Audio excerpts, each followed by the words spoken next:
अनन्या ने मुंबई की तेज रफ्तार जिंदगी को चुन तो लिया था, लेकिन उसकी आत्मा अब भी लखनऊ की गलियों में भटकती थी। कला उसकी पहचान थी।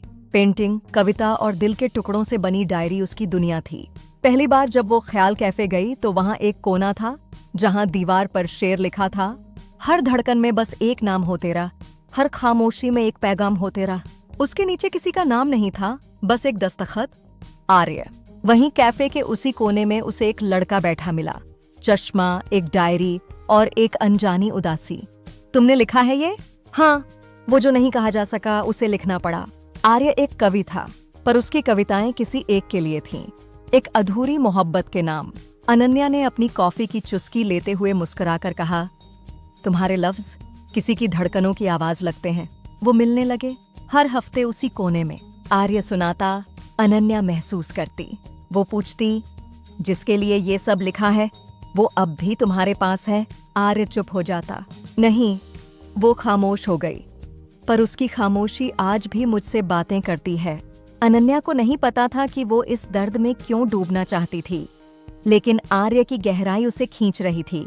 एक दिन बारिश में भीगे कैफे में बैठकर आर्य ने कहा, मुझे नहीं पता तुम कौन हो मेरे लिए, लेकिन अब जब तुम सामने नहीं होती तो भी आवाजें आती हैं, जैसे हर धड़कन में बस एक नाम हो तेरा, हर खामोशी में एक पैगाम हो तेरा।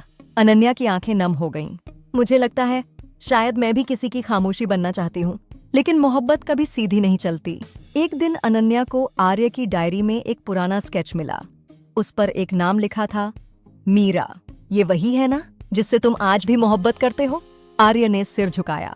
हाँ, मीरा मेरी पहली और शायद आखिरी मोहब्बत थी, पर तुम वो शख्स हो जिसने मेरी खामोशी को फिर से बोलना सिखाया है। अनन्या समझ गई कि वो एक अधूरी किताब का अगला पन्ना बन रही है। कुछ दिन आर्य कैफे नहीं आया, ना कोई कॉल, ना कोई मैसेज। अनन्या बेचैन थी। वो कैफे गई तो वहां बस एक चिट्ठी रखी थी, मैं जा रहा हूँ, शायद खुद को तलाशने। तुम्हारे साथ जो लम्हे मिले वो हमेशा मेरी धड़कनों में रहेंगे, लेकिन अभी भी मेरी खामोशी किसी और के नाम की है। और जब तक मैं खुद को पूरी तरह खाली नहीं कर पाऊं, तुम्हें अधूरे दिल से नहीं अपना सकता। 1 साल बाद ख्याल कैफे की दीवार पर एक नई लाइन उभरी, अब हर खामोशी में तेरे नाम का असर है, अब हर धड़कन में तेरा ही सफर है। अनन्या ने पीछे मुड़कर देखा, आर्य था। वो मुस्कुराया, अब मैं पूरी तरह खाली हो चुका हूँ और तुम्हारी मोहब्बत से भर जाना चाहता हूँ।